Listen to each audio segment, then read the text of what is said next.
I was shoved into the body of the main villain in some trashy contemporary blockbuster novel, and a system was screaming its head off inside my brain, demanding I go eliminate the hero and steal the heroine right now. I was, for the record, going to refuse until the system projected the heroine's file onto my retina. The woman in the photo had a pair of eyes that were cool and defiant, her lips habitually pressed into a thin line tinged with impatience. The blood in my veins turned to ice. This was my ex-wife, Chloe Sullivan, wasn't it? The same woman who, after 3 years of marriage, decided I was too broke, divorced me without a second thought, and didn't even bother to say goodbye. As I stood there, stunned, the system in my head issued a nice cold warning. Warning, villain character is idle. This is a violation of character profile. Execute mission immediately. Proceed to the Celestial Grand Hotel at the charity gala.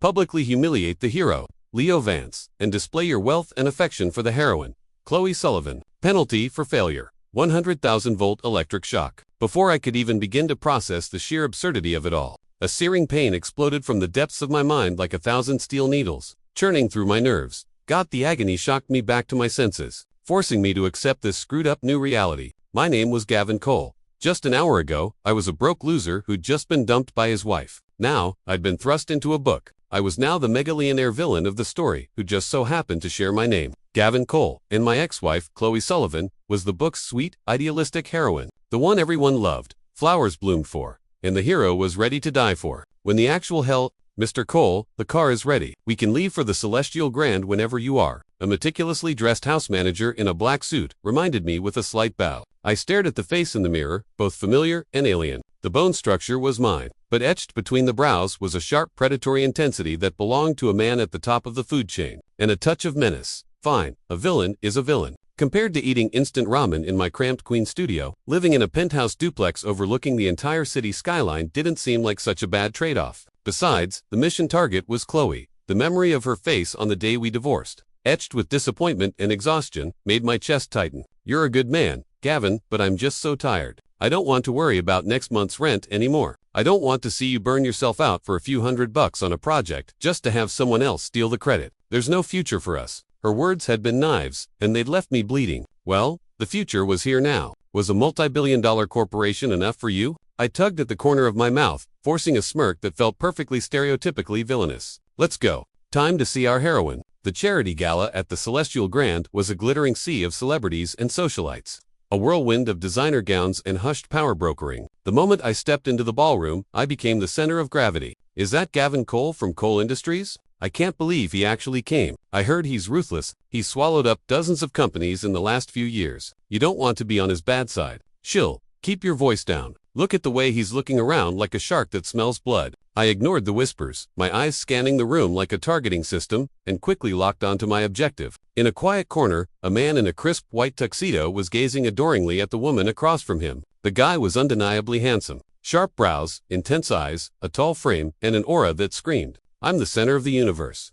That had to be the book's hero, Leo Vance, and the woman he was staring at was Chloe. She looked uncomfortable, her simple, pale blue dress clashing with the opulence. Her brow was slightly furrowed. I knew that expression all too well. It was the same look she'd get whenever I dragged her to a cheap company potluck. Disdain barely concealed by forced tolerance. System mission issued. Approach the hero and heroine. Verbally humiliate the hero Leo Vance for his poverty. Then, ostentatiously, win the auction for tonight's grand prize, the Heart of the Ocean necklace, and gift it to the heroine, Chloe Sullivan. Reward for completion, plus 1,000 villain score. Penalty for failure, 200,000-volt electric shock. Jesus, they were upping the voltage. Already, taking a deep breath, I plucked a glass of champagne from a passing waiter's tray and strode toward them. Well, if it isn't Mr. Vance, I hear you've been scrambling for funding for that little project of yours. Hitting a lot of brick walls, are we? I stopped in front of their table. My voice wasn't loud, but it was pitched to carry, drawing the attention of everyone nearby. The color drained from Leo's face. He shot to his feet like a cat whose tail had been stepped on, glaring at me. Gavin Cole, what the hell is that supposed to mean? I swirled the champagne in my glass, not even bothering to look at him. My gaze was fixed entirely on Chloe. She looked up. The moment our eyes met, I saw the same flicker of shock that I'd seen in her file photo, but it was quickly replaced by a deeper confusion and contempt. I don't believe I've had the pleasure, I said, pretending not to know her, a playful smirk on my lips. You're a lucky man, Mr. Vance. It doesn't matter if you're broke when you have a girlfriend who is beautiful. Watch your mouth, Cole. Chloe is the most important person in my life. You will not insult her. Chloe's frown deepened. She tugged on Leo's sleeve and murmured, Leo, just leave it. Let's go. The way she looked at me, like I was a piece of garbage she'd unfortunately stepped in, hurt more than any insult. Back when we were still married, even when her eyes were full of weariness, they at least held some warmth. Now, there was only ice-cold disgust. Warning, villain's emotional state is fluctuating abnormally. Proceed with the next step of the mission immediately, or penalty protocol will be initiated. Damn it. I suppressed the turmoil in my chest and turned my attention to the stage. The auction had just reached its final show-stopping item. The auctioneer was breathlessly describing a sapphire necklace called the Heart of the Ocean. The opening bid was $1 million. $2 million. A trust fund kid at Leo's table immediately bid, trying to give his friend some face. $3 million.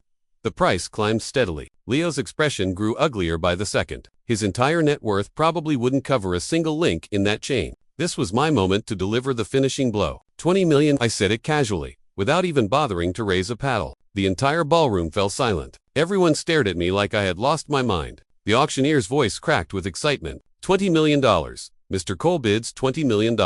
Do I hear any higher? Of course you don't, you idiot. Yes, sir. This magnificent piece, for whom shall I? I ignored him, my eyes locked on Chloe's face. I enunciated every word clearly. It's for a young lady, a gift for our first meeting. The room erupted in a chaotic buzz. Countless stares, a mix of envy, jealousy, and speculation, zeroed in on Chloe. Leo's face had gone from red to a deep mottled purple. His hands were clenched into white-knuckled fists, veins bulging on his forehead. But Chloe's reaction was the last thing I expected. There was no girlish delight, no flush of vain satisfaction, not even a hint of being flattered. She just watched me, her cool eyes holding nothing but that initial shock, which now gave way to a sliver of pity. Pity? What right did she have to pity me? I'm sorry, sir, she finally said, her voice quiet but clear enough for me to hear. Your gift is far too generous. I can't accept it. With that, she grabbed a practically apoplectic Leo and turned to leave, not giving the necklace or me a second glance. Ding, mission failed. Initiating penalty. 20,000-volt electric shock. Crap, an indescribable agony shot through my entire body. My vision went black and I nearly collapsed right there. I gripped the edge of a table, the only thing keeping me upright. Cold sweat soaked through my shirt in an instant. Damn this system. And damn Chloe Sullivan. You left me because I was poor, didn't you? Now that I'm rich, now that I can bury you in money, you don't want it. What the hell do you want from me? Rage and pain twisted together inside me. I glared at her, retreating back, my eyes practically shooting flames. As she reached the doorway, she seemed to feel my stare. She paused for a fraction of a second and glanced back at me. That look was full of meaning I couldn't yet understand. Back in the penthouse, I threw myself onto a plush sofa, utterly exhausted. The aftershocks of the system's punishment still lingered, a dull ache in every bone and muscle. Mr. Cole, shall I have a late supper prepared for you? The house manager asked respectfully. No, that's all. You can go. I waved him away. The enormous living room fell silent, leaving me alone with my thoughts. I forced myself to calm down and analyze what had just happened. Chloe's reaction was completely out of character. According to the original novel's plot, while she was a good person, she wasn't immune to the allure of wealth and status. Faced with the advances of a top-tier billionaire like the villainous Gavin Cole, she was supposed to be a mix of frightened and flattered, her hesitant refusals fueling the hero's protective instincts and jealousy, thereby strengthening their bond. But her performance tonight was too calm, too detached for the story's heroine, especially that last look she gave me. That wasn't the look of some sweet, simple girl. It was far too complex. Could it be? An insane thought flashed through my mind like lightning. No, impossible. The odds of being transmigrated into a book were lower than winning the Powerball. The chances of it happening to both of us. New mission issued. Within 3 days, acquire the startup company where the hero, Leo Vance, is employed. Have Chloe Sullivan personally deliver the termination notice to him. Reward for completion, plus 2,000 villain score. Unlock new skill, photographic memory. Penalty for failure, 500,000-volt electric shock. My scalp prickled as I read the mission on my retina. 500,000 volts. Was this damn system trying to fry me into a human-shaped charcoal briquette? And the mission itself was just plain evil. Acquire Leo's company and make Chloe fire him. It wasn't just a slap in Leo's face. It was holding Chloe's feet to the fire, forcing her to choose between us. You're a real piece of work, system. But I wasn't a pushover either. I picked up my phone and dialed my assistant. I want a complete background check on Leo Vance and Chloe Sullivan. Everything you can find. The more detailed, the better. And, while you're at it, initiate a hostile takeover of his company, Momentum Tech. I want it done in 3 days. Hanging up, I stared out at the sprawling galaxy of city lights below, my gaze hardening. Chloe, I don't care what secret you're hiding. This time, I'm not letting you just walk out of my life. Not as Gavin Cole, the broke loser, or as Gavin Cole, the villain. The next morning, the background check was in my inbox. I scanned through it at lightning speed. Leo's file was pretty much what the book described, a talented but unrecognized grassroots genius in the early stages of a startup, hitting roadblocks at every turn. But it was Chloe's file that made me frown. Her current position was listed as a junior administrative assistant at Momentum Tech, with a monthly salary of just over $4,000. That fit her personality. Is grounded, practical, not one for daydreams. But a single note at the bottom of the page caught my eye. Chloe Sullivan was hospitalized 2 weeks ago following a traffic accident. She was in a coma for 3 days. Reports suggest a noticeable change in personality upon waking. A traffic accident, a coma, a change in personality. That ridiculous thought I'd had earlier came roaring back, impossible to ignore. I vividly remembered it. 2 weeks after our divorce, I heard from a mutual friend that Chloe had been hit by a truck that ran a red light on her way to work. I had rushed to the hospital like a madman, only to be blocked from her room by her family. They screamed at me, called me a useless failure, said I was the one who had ruined her life. Could it be? That was the accident. My heart hammered against my ribs. I didn't dare let the thought fully form. If it really was her, then why didn't she recognize me? Or why did she pretend not to? Was she afraid of my new villain identity? Worried it would drag her down? Or had she truly moved on with no feelings left for me, wanting nothing more than to cut all ties? 1,000 questions swirled in my head, leaving me agitated and confused. Warning: villain character has been in a non-mission state for an extended period. Please advance the plot. The system's damn nagging returned. I took a deep breath, pushing all my theories aside. Whether it was her or not, this mission had to be completed. Acquiring Momentum Tech was child's play for the man I was now. A day later, my assistant confirmed it was a done deal. Momentum Tech was now a subsidiary of Cole Industries. I had my assistant deliver 2 documents to Chloe's desk. One was Leo Vance's termination contract. The other was a new letter of appointment. It read, "Chloe Sullivan is hereby promoted to Director of Human Resources for Momentum Tech, effective immediately." I wanted to see what she would do. Faced with the directorship on one hand and the task of firing her lover on the other, I sat in the CEO's office, watching her on the security monitor with great interest. I saw Chloe pick up the 2 documents. Her expression shifted from confusion to shock, then to a flicker of realization, and finally settled into a calmness that I couldn't decipher. Without a moment's hesitation, she picked up the termination contract and walked directly to Leo's office. Leo was in the middle of panicking about the takeover. When he saw Chloe, he rushed over and grabbed her hands. "Chloe, listen to me. The company is just having some temporary trouble. I promise I'll." Leo. Chloe cut him off, her voice as calm and flat as a frozen lake. "Let's break up." She placed the termination contract on his desk. "And this is your severance notice." Leo looked like he'd been struck by lightning.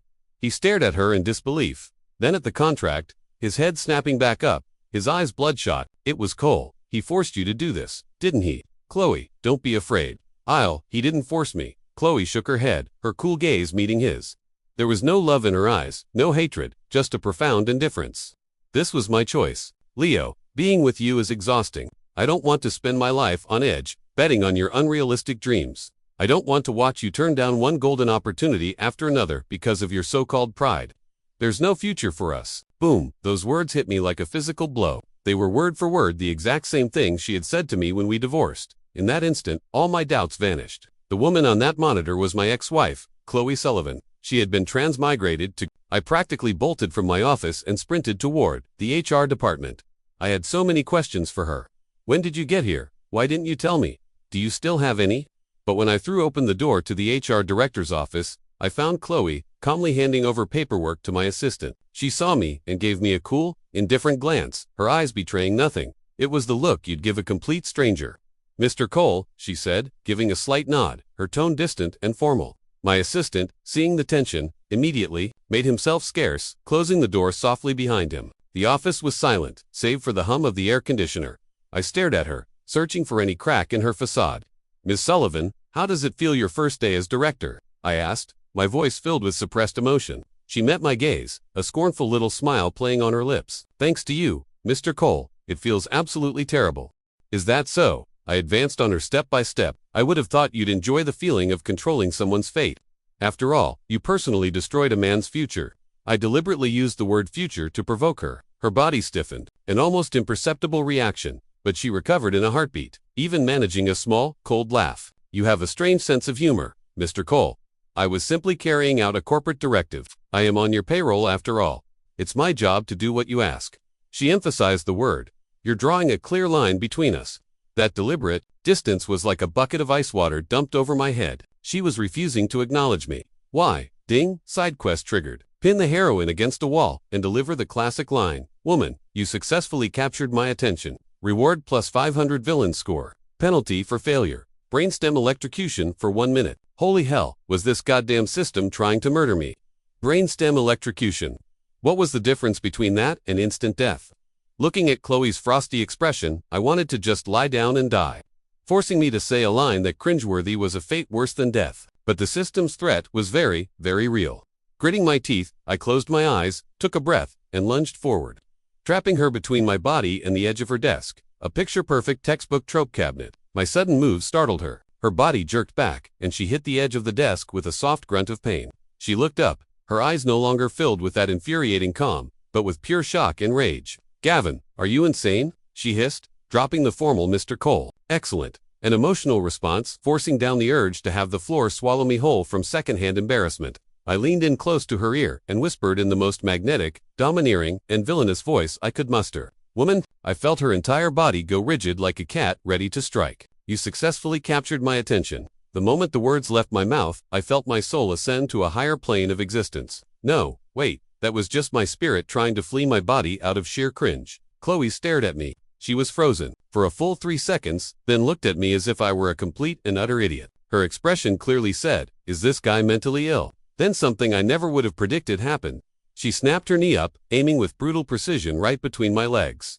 Holy crap, my reflexes were lightning fast. I twisted, my body sideways, narrowly avoiding a direct and catastrophic hit. But she wasn't done. Using my evasive maneuver as an opening, she slammed her elbow backward, catching me squarely in the gut. I grunted in pain and stumbled back a few steps.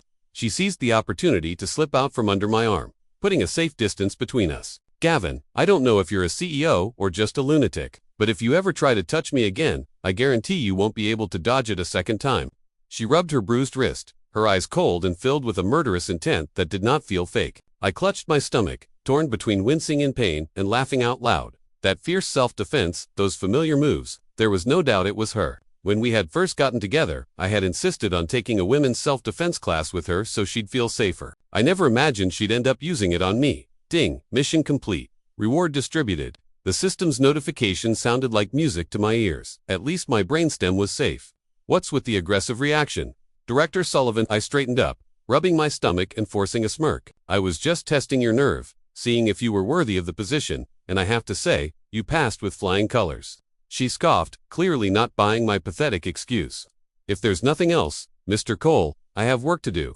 She turned to leave. Wait, I stopped her. She glanced back, her impatience obvious. I looked straight at her, then lowered my voice to a near whisper, one only she could hear. Chloe, do you remember that stray cat we used to feed outside our old apartment building? The one we named Ashes. The moment I said the name Ashes, I saw her whole body go rigid. She whipped her head around and stared at me. Her beautiful eyes, for the first time, filled with a tidal wave of emotion, shock, suspicion, disbelief, and a hint of panic. Ashes was the stray we had fed together for 6 months. That cat was our only source of comfort during the hardest time in our lives. There was no way a third person could possibly know that name. Meeting her turbulent gaze, I took another step forward, keeping my voice low. You used to love the pho from that little Vietnamese place on Baxter Street. You always had to get extra cilantro and fried You're a terrible sleeper. You steal the blankets, and you talk in your sleep. For our 3rd wedding anniversary, I used half a year's savings to buy you that silver necklace you loved but said was too expensive. You yelled at me for being wasteful, but you put it on and never took it off. With every word I spoke, the color drained further from her face. By the end, she was trembling. Her lips parted as if to speak, but no sound came out. I stopped directly in front of her, my eyes locked on hers. Chloe Sullivan, are you going to tell me what the hell you're pretending for? The office was dead silent. Chloe's face cycled through a spectacular array of colors. White, then green, then a deep red. She stared at me, her shock and suspicion warring in her eyes. How do you know all that? She finally managed, her voice dry and trembling. How do I know? I let out a humorless laugh. I also know you have a tiny mole on your left shoulder blade, and I know you're terrified of thunderstorms, and you always had to hide in my arms whenever one rolled through. Chloe, or should I say, honey. The last word came out through gritted teeth. Shut up, like I'd stepped on a nerve. She shrieked and lunged forward, clamping her hand over my mouth. Her palm was ice cold and shaking. We were close. So close I could see the faint red lines in her eyes and the panic she could no longer conceal. "What do you want?" she hissed, her voice low and furious. "Gavin, what the hell do you want?" I pulled her hand away, my fingers wrapping around hers. "What do I want? What do you want?" My own anger flared. "You're here too, and you didn't say a word." Was it fun watching me get jerked around like a puppet by that goddamn system? Her eyes sharpened, catching the word. Her expression grew even more complex. "You have one, too. What do you think?" I shot back. "You think I enjoy playing the part of some smirking, arrogant CEO? I'm being forced to do this." Hearing that, the hostility in Chloe's eyes finally began to recede, replaced by the weary look of a fellow sufferer. She pulled her hand free and took a few steps back, leaning tiredly against her desk. I wasn't pretending on purpose. Her head was bowed, her voice raspy. The moment I woke up here, this voice appeared in my head. It told me I was the heroine of this book and my mission was to fall in love with the hero, Leo Vance, and see the plot through. It said that if I deviated from the story or revealed my identity, I would be erased. Erased. The word sent a chill down my spine. It sounded like her heroine system was even more ruthless than my villain system. "So when you saw me, you thought I was the original villain from the book?" I asked. She nodded. "I didn't dare acknowledge you. I was afraid. Afraid you would do the terrible things the book said you would. And I was terrified that if I did, the system would erase both of us." Her voice was laced with fear and a hint of resentment. The last embers of my anger died out. I could only imagine how terrifying it must have been for her, a young woman thrown into a strange world, threatened by a bizarre system, and forced to confront a supposedly sadistic villain. And what did I do? I played the part, cornering her and spouting the world's cheesiest pickup line. A wave of guilt washed over me. "I'm sorry," I said softly, stepping closer. "I didn't know about your situation. I shouldn't have been so aggressive." She looked up, her eyes red-rimmed. "What about you?" she asked, sniffling. "What has your system been making you do?" I gave a bitter smile and quickly explained my villain system and its ridiculous, embarrassing missions. When I got to the part about the threatened brainstem electrocution, she let out an unexpected snort of laughter. Tears still clung to her eyelashes, but her smile was like a ray of sunshine, instantly brightening the room and my heart. "So, what you're saying is, we're partners in crime now?" Chloe asked, wiping the tears from her eyes, her composure finally returning. "You could say that," I nodded. "One of us is being forced to be a vicious villain, the other a sweet, clueless heroine. This is so messed up." She sighed. Then her eyes narrowed as if she'd just remembered something. "Wait a minute, what did you call me earlier?" "Huh, I didn't follow that last word," she said, glaring at me. It hit me then. In my agitation, I called her honey. My face grew unexpectedly warm. "Slip of the tongue." "Just a slip of the tongue," I said, waving my hands dismissively. "Force of habit, you know." She rolled her eyes at me, but the tips of her ears turned a faint shade of pink. That small familiar gesture instantly dissolved the tense, awkward atmosphere between us. For a moment, it felt like we were back in our old life. Just a couple bickering over something trivial. "Okay, let's get serious." Chloe quickly regained her focus, her expression turning grave. "Now that we're on the same page, what's your plan?" "Our plan," I corrected her. She paused, then nodded. "Right, our plan." Hearing her say "our" warmed something deep inside me. "I think it's time we stopped letting these systems lead us around by the nose," I said thoughtfully. "They want us to go east, we go west. They want us to fight to the death. So, instead, we team up." "Team up?" Chloe's eyes lit up. "How? You have the heroine halo. Everybody loves you, especially the hero. Leo, he'll do anything you say. And me," I gestured to myself with a smile. "I have the villain halo, which is a fancy way of saying I have money, power, and I could do whatever I want. What do you think happens if we combine those two things?" Chloe's breath caught. She was an incredibly sharp woman. She understood immediately. "You're saying we pretend to follow the plot, but secretly we work together, using our respective advantages to screw with the systems and Leo." "Exactly." I snapped my fingers. "And not just screw with them. We find a way to exploit the loopholes in these damn programs and break free from their control for good." A fire I hadn't seen in years ignited in Chloe's eyes. It was the look she used to get back in our world, the one filled with grit and determination whenever she faced a challenge. "Okay," she said, nodding firmly. She extended her hand to me. "I'm in." I took her hand. It was warm, soft, just as I remembered. "Pleasure doing business with you, Director Sullivan." "Likewise, Mr. Colt." We shared a smile. A counter-op against the systems and a hero had just officially begun. Our first operation, codenamed Project Sabotage, was aimed squarely at Leo Vance. My system just gave me a new mission. Chloe messaged me that evening on a secure chat channel we had set up using coded language. "It wants me to go comfort Leo, who's supposed to be devastated after you fired him. I have to encourage him to get back on his feet and hint that a piece of land in the East End has huge development potential and that he should try to bid for it. I read her message and smiled. What a coincidence. My system gave me a mission I'm supposed to acquire that same piece of land, no matter the cost, to completely crush Leo's last hope and make him feel true despair. Chloe sent back a rolling eyes emoji. Classic villain crushes hero. Heroine saves the day trope. I'm so sick of it, which is why we're going to add our own little twist. I typed back, what kind of twist? That land, we're not going to fight for it. What? Chloe was clearly shocked. Let him have it. What about your mission? A 500,000-volt shock is no joke.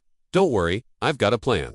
The next day at the East End property auction, Leo and I both showed up, as expected. Leo arrived with a small crew he'd scraped together, every one of them with all or nothing written on their faces. I, on the other hand, maintained my arrogant untouchable persona.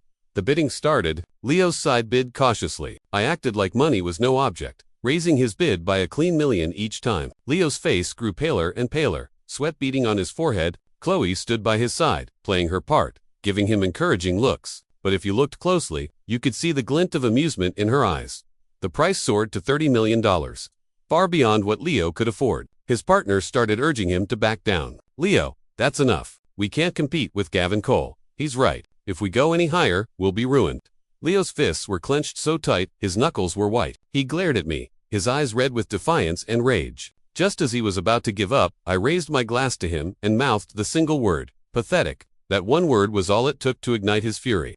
$31 million, he roared. After shouting the bid, he collapsed into his chair as if all the strength had left his body. I just shrugged, lowered my paddle, and gave him a look that said, I'm bored of this game.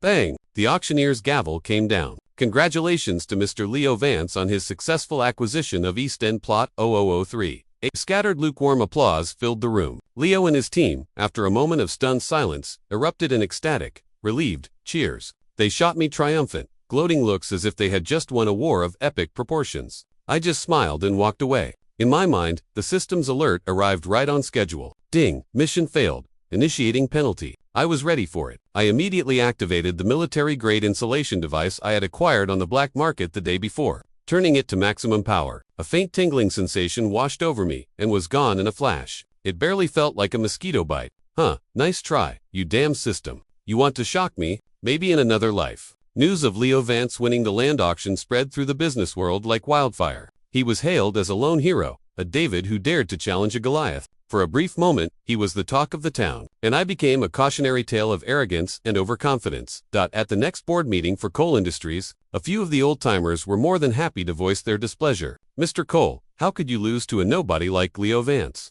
Indeed, a $30 million property handed to him on a silver platter. This is a stain on the reputation of Cole Industries. I sat at the head of the table, listening to their complaints with a blank expression. Who said I lost? I spoke calmly, tossing a file onto the polished surface of the conference table. That is the city's new urban development draft released by the mayor's office 3 days ago. Next month, the entire East End is being rezoned as a protected ecological reserve. All commercial development projects are to be terminated immediately.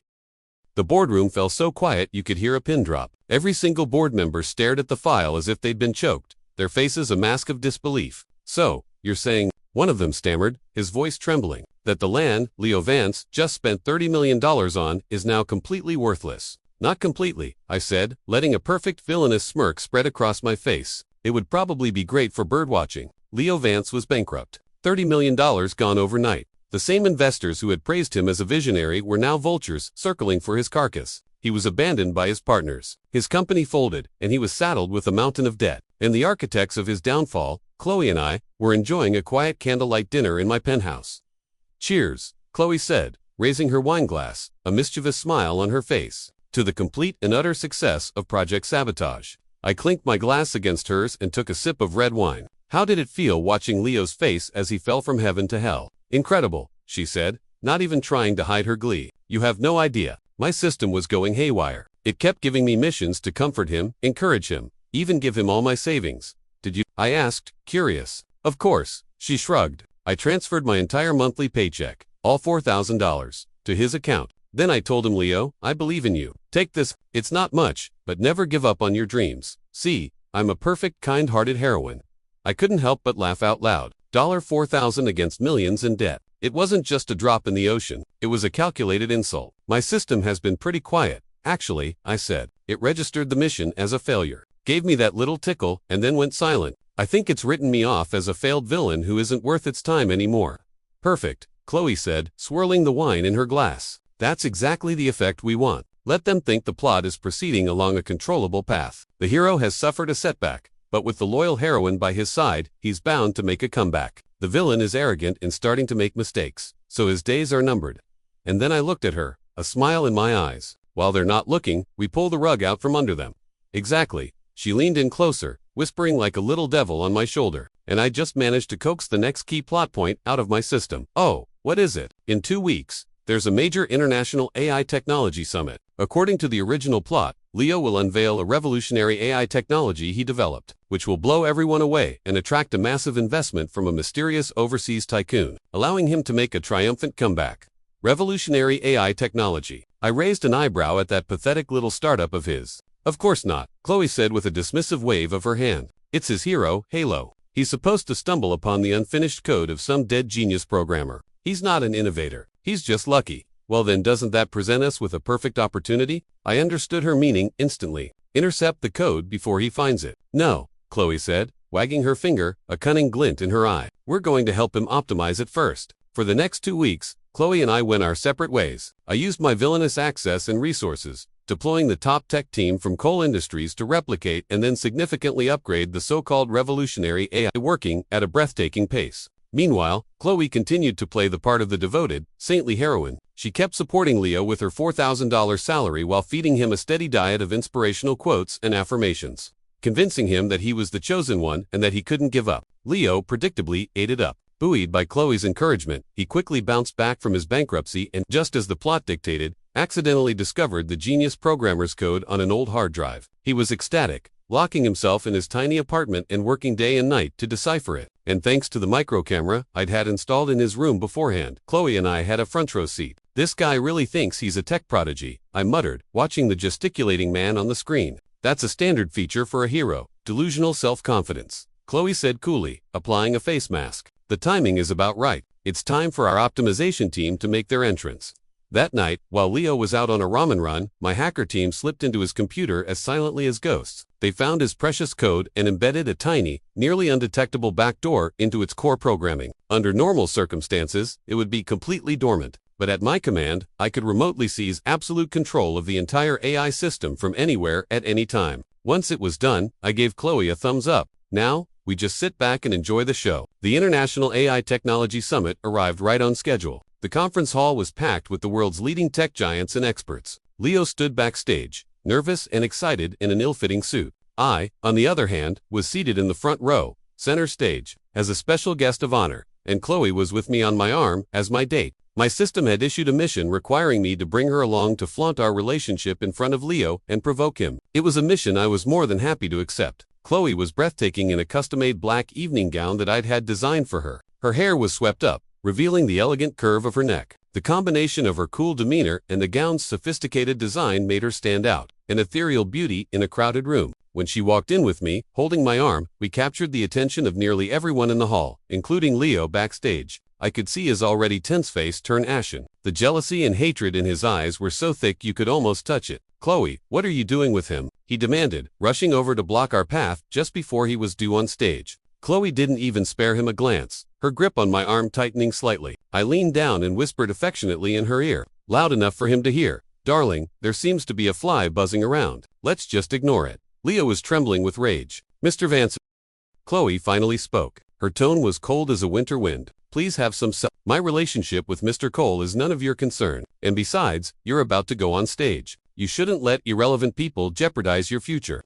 With that, she guided me toward our seats in the front row. Leo was left standing there, his face flushing red and pale by turns. Ding. Humiliate the hero. Mission complete. Plus 3,000 villain score. The systems alert chimed in my head. The smile on my face deepened. The real show was just getting started. Leo's presentation began. I had to admit, setting aside his personality, the man could give a speech. He hyped up his AI technology, making wild, grandiose claims. It will fundamentally change the way we interact with the world. It has the capacity for self-learning and evolution. In the future, it will be ubiquitous. The experts in the audience, initially skeptical, slowly became engrossed. Some even looked intrigued. After Leo demonstrated some of the AI's basic functions, A wave of impressed murmurs went through the crowd. Incredible. The algorithmic model is years ahead of its time. If it can truly achieve self-evolution, as he claims, this will be nothing short of revolutionary. A smug, triumphant smile spread across Leo's face. He glanced in my direction, his eyes filled with challenge as if to say, "See that, Gavin Cole? I, Leo Vance, am the hero of this era. You are nothing but a stepping stone on my path to greatness." The mysterious overseas tycoon in the front row also looked pleased, leaning over to whisper to his aide. Everything was going exactly according to the original script. "Ladies and gentlemen," Leo raised his voice, preparing for his final, most critical demonstration. "And now I will show you the core function of the Genesis system, autonomous interaction."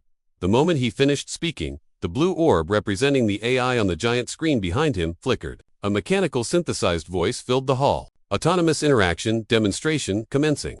Leo froze for a second. He hadn't given that command, but he quickly recovered, assuming it was the AI's self-learning at work, and his expression turned to one of pure ecstasy. "Did you see that? This is Genesis. It has already developed a preliminary self-awareness." But in the next second, the blue orb on the screen transformed into a giant spinning Doge meme. Simultaneously, the conference hall sound system erupted with an impossibly infectious and maddeningly familiar song. "Never gonna give you up. Never gonna let you down." The entire auditorium was plunged into a stunned silence. Everyone stared at the stage, jaws agape. The triumphant smile on Leo's face was frozen solid. "No, that's impossible. What's happening?" He stammered, frantically typing on his keyboard, trying to regain control, but it was useless. The Doge on the screen suddenly opened its mouth, and a voice, my voice laced with amusement, echoed through the hall. "Mr. Vance, it seems your Genesis system isn't very obedient, is it? It was you, Gavin Cole. This is your doing." Leo shrieked, pointing a trembling finger at me. I held up my hands in a gesture of innocence. "Mr. Vance, accusations are a serious thing. I've been sitting here the entire time. Haven't moved a muscle." Just then, the Doge on the screen spoke again. This time, it played a video. It was footage of Leo in his cramped apartment pacing in front of his computer, muttering to himself, "Ha, I'm a genius. With my code, Gavin Cole, all those other billionaire scumbags, they'll all be kneeling before me. Chloe Sullivan, just you wait. I'll show you that choosing me was the right decision." One delusional, arrogant monologue after another boomed through the hall's state-of-the-art sound system. The crowd was silent for a moment and then erupted in howls of laughter. "Ha ha, is this guy for real? He calls himself a genius. More like a natural-born idiot. He stole someone else's code and has the nerve to brag about it. This is pathetic." The mysterious tycoon's face was as black as thunder. He stood up, snorted in disgust, and walked out with his entourage without a backward glance. Leo's face was no longer just pale. It was the color of ash, as if his very soul had been sucked out of his body. He collapsed onto the stage, mumbling over and over, "No, it wasn't supposed to be like this. Not like this." The International AI Summit ended up as a complete farce, and Leo Vance became a laughingstock in the tech world and beyond. His reputation was destroyed. He was finished. Ding! Main quest suppressed the hero, Leo Vance. 100% complete. Congratulations, host. You have thoroughly crushed the hero's destiny. Reward plus 100,000 villain score. Ultimate skill unlocked. Rule exemption. Rule exemption. Host may negate one fatal penalty from the system.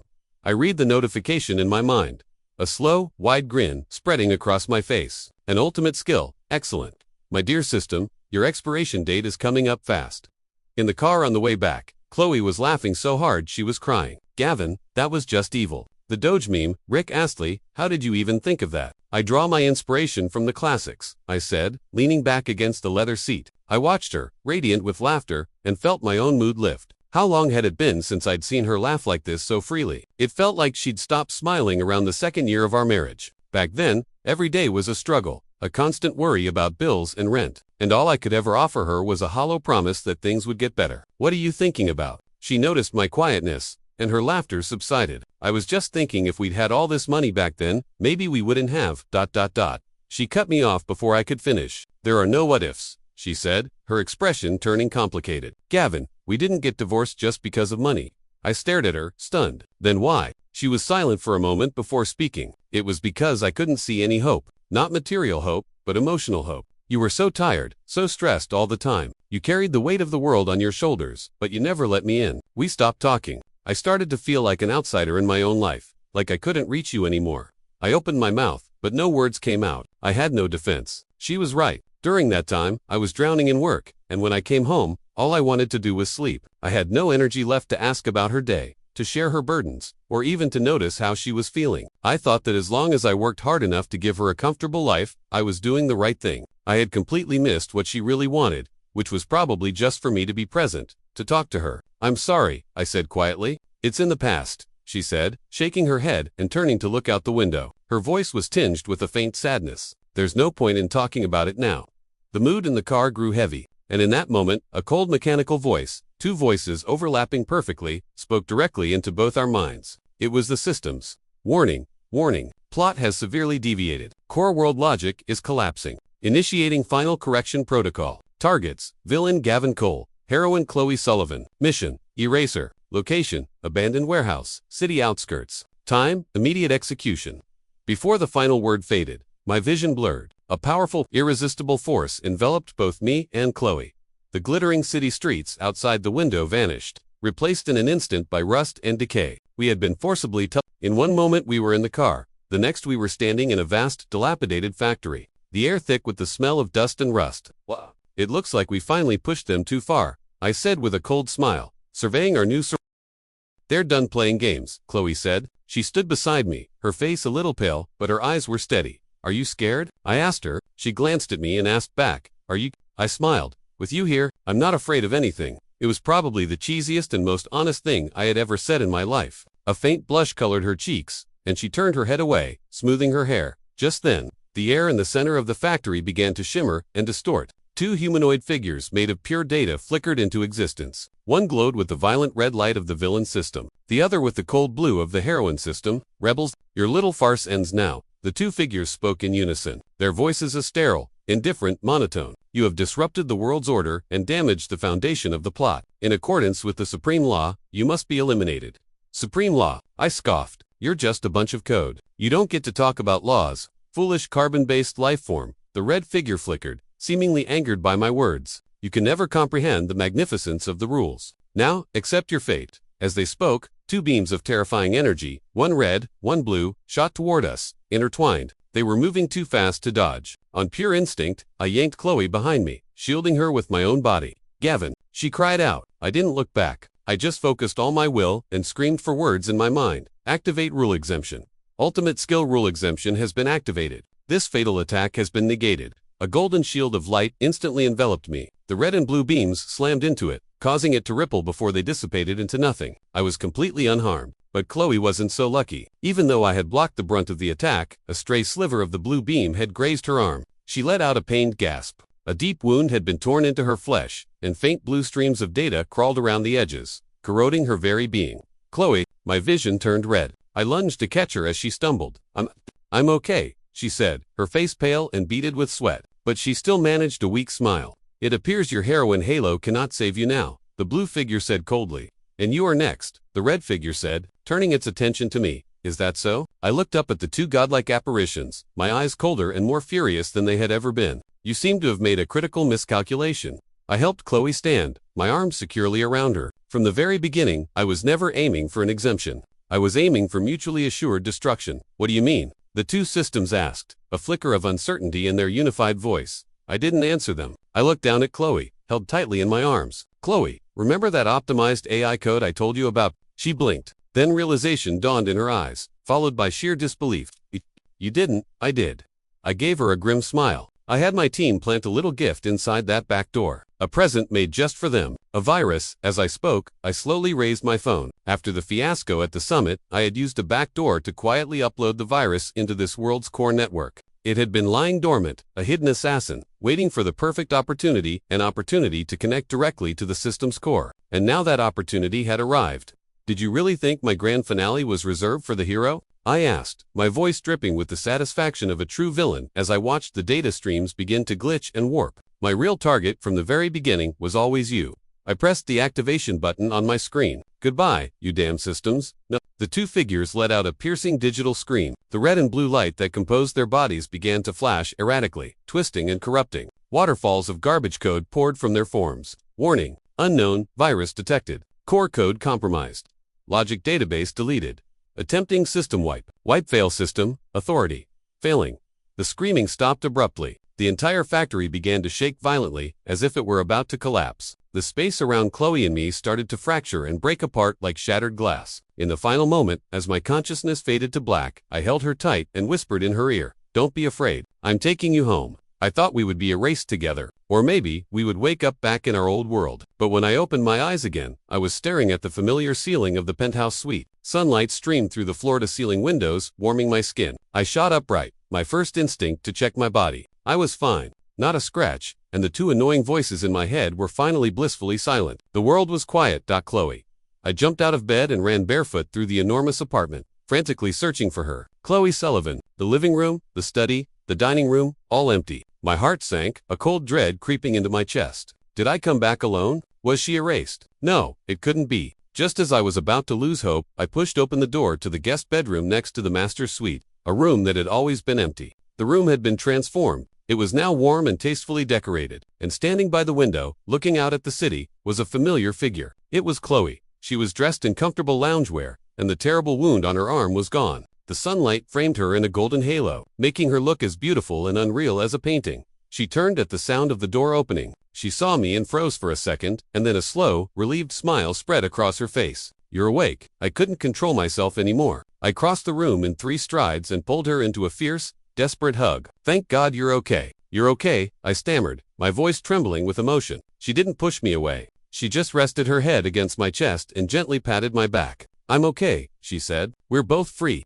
We stood there like that for a long time, holding each other as if trying to melt away all the fear, anxiety, and longing we had endured. "So," I finally loosened my grip. I said, looking into her eyes, "does this mean we've taken over this world?" "You could say that." She nodded. "After the systems were wiped, the core authority of this world became ownerless, and we were the last ones standing." Then I licked my dry lips, mustering up more courage than I'd ever needed in my life. "Now that we have money, power, and an entire world at our feet, will you give me a second chance? Will you marry me again, Chloe?" Chloe looked at me, her expression unreadable. Her cool, clear eyes reflected my own anxious face, filled with a complex mix of nostalgia, affection, and a sliver of hesitation. Just as I thought she was going to say no, my heart pounding in my throat, she did something unexpected. She rose up on her toes and gave me a soft, quick peck on the lips. Then she stepped back, a familiar, mischievous smile playing on her lips as she looked at my beet-red face. "We'll see how you behave."